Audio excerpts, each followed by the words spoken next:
নমস্কাৰ বন্ধু বান্ধৱীসকল, এটা নতুন দিশেৰে ভিডিঅ'টি বনোৱাৰ প্ৰচেষ্টা কৰা হৈছে। আশা কৰোঁ আপোনালোকে সকলোৱে আঁকোৱালি ল'ব। ৰাতিপুৱা আৰম্ভণি হয় আমাৰ গৰম পানী গ্লাছৰ পৰা।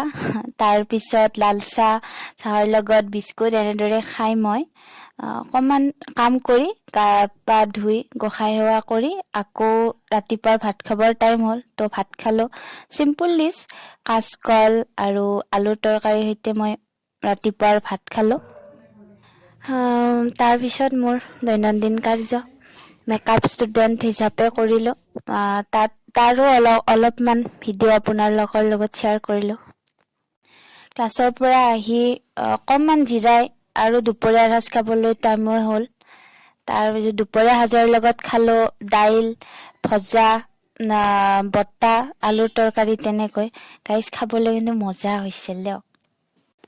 এনেদৰে আবেলি চাহৰ অকণমান দুপৰীয়া ৰেষ্ট লৈ আবেলি হ'ল। আবেলি চাহৰ লগত